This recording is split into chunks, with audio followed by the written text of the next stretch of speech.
Guys, welcome back to the channel for episode 7 of Glory FC United, here with FC United of Manchester. So, since you were last with me, we have played 2 games, one against West Ham in the Premier League where we won 3-1, Luke Hume scoring a hat-trick. And then most recently, a few days ago, Colchester, away against Colchester in the FA Cup 4th round, where we won 3-0. Michael Brown, Pablo Castillo getting his first goal for the club, and Tyrese Ridley also getting on the action. So, yeah, we play Southampton in today's game. Sole game in today's episode. Carabao Cup semi-final, second leg. We did beat them 1-0 in the first leg, so if we can avoid defeat, then we will go to our first major cup final in this save. Now, if you are unfamiliar with how we got here, you know, I started the Glory FC United series after we won our first season in the Premier League. But if you aren't aware how we got here, the series did start under a different name, which was called New Manchester in Town, and that is a 54 episode series from our rise from the Vanarama National League North all the way to the Premier League. So I will, it is in the link in the description, so if you did miss out on that, make sure you go and watch it, because it is a very, very good show, series, thing. Yes, Southampton. But before we get into that game, I'll probably put this on the thumbnail and the title, the fact that we possibly have another superstar coming in. Pedro Suarez, 18-year-old from Boca Juniors. Yeah, finishing 16. And, I mean, I think that's pretty much the only thing that really stands out. A finishing of 16, he's only 18 years old, only costing us 6.75 million. So, it is, you know, we've got a few days left of the transfer window. We have offered him 55 grand a week, so he will be one of the highest paid players at the club. Will have a minimum release fee clause, because pretty much everyone does these days when it comes to us. Yeah, potentially another superstar coming in. I've also got a deal for a right back and a centre back coming in as well. This guy said subject to work permit, but 3-star current ability defender, only 19 years old. What have we bid for him? 2.8 I think was his minimum release fee clause, and 600,000 for Carlos Anton as well. 600 grand for him. Looks a fairly decent player, only 18, Peruvian, so he will, I don't think we'll need to apply for a work permit. Well, we will apply for a work permit, but more than likely it will be accepted. Speaking of Peruvian players that require a work permit, Wonder Kid Uriel Kelly. Now, if we just briefly go to the development centre, go to the under-23s, because he is out on loan. Where is he? There he is. He's actually got a work permit now. Because he's made his Peruvian debut, got 2 caps. I applied for him to get a work permit, and it was accepted. So, quite possibly, this... Is he actually on loan there for 3 years, or is he... Hang on, I've got to double check this, because I'm going to be a little bit annoyed if he's there. Will it allow me to see contract? Uriel Kelly, 26. No, he's only there until the end of this season. So, quite possibly, he'll be involved in the first team next season, or at least around the substitutes area. But, let's get into today's game. Away against Southampton, of course. 1-0 up after the first leg, like we've already said. They want us to go to cautious. See, well, we're not going to be attacking, that is for sure. But I think positive is absolutely fine. So, we are going to go with Ivisic in goal, a back 4 of McCallum, Gilmer, Brown and Vega, a midfield 3 of Davis, Ducour and Knežević, with Hurst and Torres supporting Hume up front. Obviously, Pastoriza still injured. I've decided to put Ridley down to the bench, but not fully fit, of course. Montoya probably might arrange a loan for him for the rest of the season. Mustafi did pretty well in his debut, in all fairness. I think you might have seen it. But let's get into this game. Hopefully we can avoid defeat. If we can avoid defeat, we're going to the Carabao Cup final. Like we've already said, a first for us if we can do it. Major cup final, I should say. I think, you know, in comparison to the other cup competitions, you can call the Carabao Cup a major cup final. We are leading scorers as well. I want my team... can Gilmo... Yeah, of course he can. Gilmo is an incredible player. So let's get into it. Come on. We are positive Pete's. And hopefully that will see us over the line. I think we have played Southampton in the league once or twice. Definitely at least once. I think we beat them at St Mary's. I honestly can't remember. Oh, but Ramirez nearly getting on the score sheet for Southampton, which would have tied the leg at 1 apiece. But we're not doing too bad. We've only had the 1 shot on target out of 4. Southampton have had a few more. But it looks like we are coming into our own a bit more now. We are going to encourage. Okay, so Vega to Torres. Torres has had a really good last few matches as well. He's actually increased. He's now a 3-star current ability player. Oh, and he scores! Would you look at that? I was just saying what an awesome player he's been over the last few matches. And he doubles our lead. 2-0 on aggregate. 1-0 on the night. We go 1-0 up under because of Fernando Torres. He has been scoring some absolutely cracking goals when we desperately need them. He scored the winner against Everton. He scored the winner against Liverpool in the last episode as well. And he has put us 1 foot into the Carabao Cup final. Torres with the corner whips it in. It is headed away. Knežević will get to this. Knežević plays it back to Vega. Vega finds Hurst. It's with Luke Hume. Hume shoots and he scores. It's 2-0. And we are looking pretty damn good already in this first half after 35 minutes. It's Southampton 0, FC United of Manchester 2. Hurst, really nice header there to Hume. I'd have thought whoever this is, Salisu, would have picked that up. But no, he didn't. It's 2-0. Luke Hume has scored his 23rd goal of the season, and we're quite possibly in here again. Torres plays a 1-2 with Vega. Back to him. Vega whips it in. Hurst with the header, and it's just wide. If he directed that goalwards, we would have 3-0 up at half time, and it's literally game over. But it's probably game over already.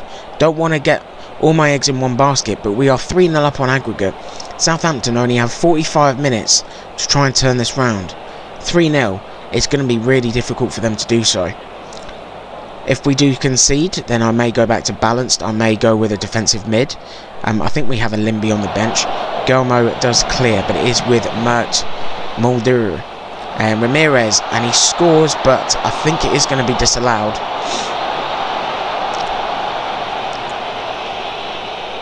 And it's gone to VAR. Of course it's gone to VAR, and it has been ruled out due to offside. Awesome stuff. But it just goes to show that there is still a bit of time for Saints to get back into this. Admit, this wide, we have not been great.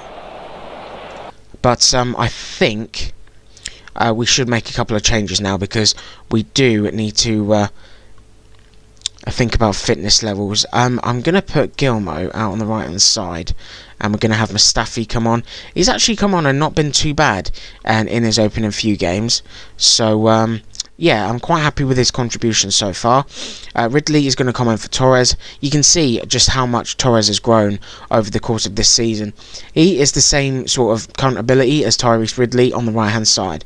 Granted, Ridley is better as a winger, but it's absolutely fine. You can't knock him at all. And I think, I haven't got a Limby on the bench. Now, I know Davis is struggling a little bit with his fitness, but do I say, you know what, we're going to bring Bakinson on for him. Why not? Bakinson probably more of a fringe player these days, probably going to look to move him on at the end of the season. He's done a good job for us. And Paul Glatzel has put Saints, given them a glimmer of hope with around 25 minutes left. It is now Southampton 1, FC United Manchester 2, 3-1 on aggregate, of course. We have around 15 minutes left to hold on to this. Southampton possibly in here again. It is headed away. Bakinson heads it on. Hume doesn't quite get to it. Chamberlain heads it on. Mustafi heads it back to Ivicic. Very good move. Ivicic with the goal kick. Doesn't find anyone. It is with the Southampton defence, and they are looking to build again. That's all with Overfamy now, and it's a nice easy save for Ivicic again. Rolls it to Mustafi, who rolls it forward. Hurst heads it on to Hume. Very good pass there. Puts it back to Decor. Decor to Ridley. Ridley finds Gilmo on the right hand side. Gilmo bringing this ball forward. Gilmo, what's he going to do? He puts it back to Knežević. Decor! Oh!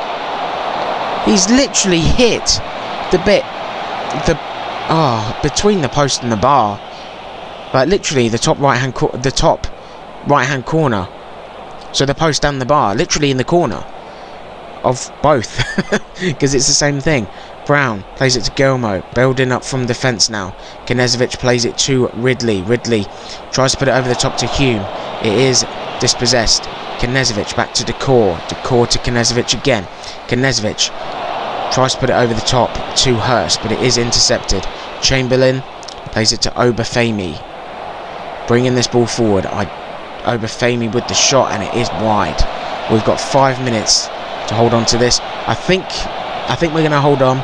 Saints maybe could get another goal, but they're going to have to get 2 in the last few minutes just to try and force to go further. But Luke Hume's in, and Luke Hume has scored and put the game beyond any doubt now. It is 3-1, 4-1 on aggregate. Luke Hume getting another goal, his 24th goal of the season, and that is going to see us through to the Carabao Cup final, and I could not be happier. You know, judging by this, we haven't been that prolific, but we've been more than good enough. Now Gilmo again attempting it here. Oh, he's played an awesome ball to Knežević and just couldn't quite get the finish there. But that performance, more than good enough. 3-1, we went out winners against Southampton there, and we are in the Carabao Cup final. An amazing, I wouldn't say a prolific, amazing performance, but it was more than good enough. The shots we had on target were prolific, and yeah, I can't really complain one bit. First leg triumph helps FC United past Southampton. We won 1-0 in the first leg, we won 3-1 in the second leg. I think the second leg was more important, to be honest. Luke Hume on form yet again. We are going to send Schumacher to the press conference, of course. So, we are playing Spurs in the next game. I'm not going to show you that because just the sole Southampton game today. But in terms of the next episode, excuse me, bit of indigestion, do apologise.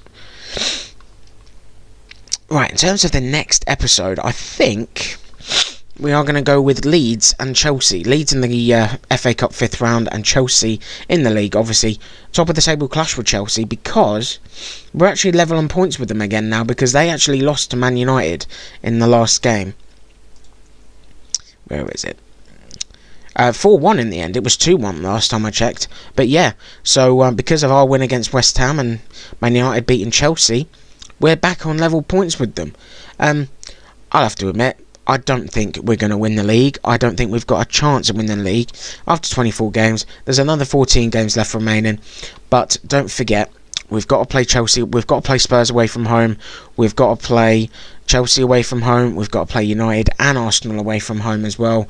A tough game against Everton at home as well. You know, and there's other games here which we could easily drop points in, guys. So top 4, if we can get that would be absolutely fantastic. And finances wise, we're looking pretty damn good. Majority of this will probably go in the last few days of the transfer window. So hopefully I will get my new players in. Anton, Borri and Suarez. I can only hope, you know. I think there is another team in for him. Who is it? I think, is that Lille? Yeah, Loxleel. But reputation wise, they have more reputation than what we do. But yeah, I'm certainly hoping we can get him in. I mean, competition for that striker position is massive at the minute. We got Hume, we got Castillo, who's not been too bad. He's got more assists than than goals. So if we have a look, what was he got? So 1 goal in the cup competition from 3 appearances, 1 from the bench. League, 2 appearances and 2 off the bench, 3 assists, 1 man of the match. So I'm not sure if a sole striker is really for him. Maybe in a 2-striker partnership. Maybe if we come on, maybe if he comes on in the second half, we go to a 4-4-2 or a 4-2-4. Then that might suit him a bit better. I don't know, but we will continue to use him, of course. And then potentially Pablo Suarez coming in. There's another Czech striker that I'm looking at as well. Probably not going to get him over the January transfer window, but hopefully we get the budget in the summer to be able to go for him, because, you know, we might not need him. It depends if we can get Luke Hume back on loan next season. That would be great. But yeah, I think very exciting times here. We've got a good a set of youths coming through. Torres has been absolutely fantastic. He's only 18 years old. He's already improving. He has had a cracking year. 1 negative, struggling to connect with Akani. That's understandable. But if we have a look at his career stats as well, 15 appearances, 4 goals, 1 man of the match, averaging nearly a 7. 15 appearances in the league, 5 of those off the bench. He's not done too bad, has he? You know, all things considered. Montoya, we were speaking about this chap before, potentially one of the best players at the club. But obviously behind Castillo and Torres, Luke Hume up there as well, of course, Vega, Brown. You know, some of the youths we've got in are absolutely fantastic.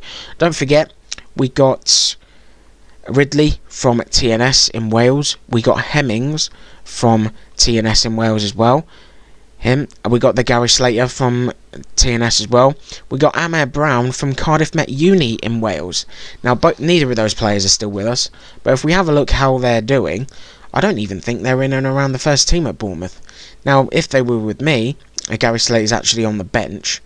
He's actually a 2.5-star rated keeper now. He's not made a single appearance for Bournemouth in the league.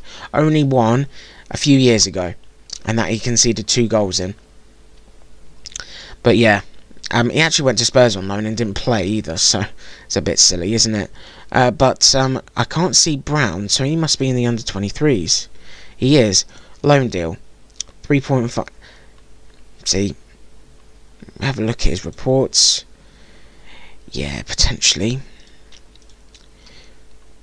I mean, Pastoriza and Knežević. I mean, where's this based on? Inverted winger on the right. I mean, Ben Hurst is predicted to be better. Fernando Torres is better. Colin Grant's even better. Yeah, I don't think this chap's in any plans to bring him back anytime soon, but you never know, he could. We're getting Spurs in the next game, so Niall John's obviously going to be ineligible. That sucks. But I'm sure we will be fine and get through it. Could be again we lose. You know, you very well know that. But I think that will round off this episode, guys. If you did enjoy it, make sure you pop a nice big thumbs up on there for me. Subscribe to the channel if you happen to be new as well. Most importantly, guys, thank you very much for watching this video. You take care, and I will see you soon. Ciao for now. Thank you very much for watching this video, guys. I hope you did enjoy it. Make sure you leave a nice big thumbs up and do hit the subscribe button if you are new as well. Lots of different content now on this channel, guys. Football Manager, WWE Supercard, wrestling and football prediction. You can follow me on Twitter at pplays300 and on Twitch at parkerplays300. If you would like to get your name in the credits for each of the videos that I post, make sure you subscribe to the channel, and most importantly, be nice, be awesome, and I'll chat to you soon. Ciao for now.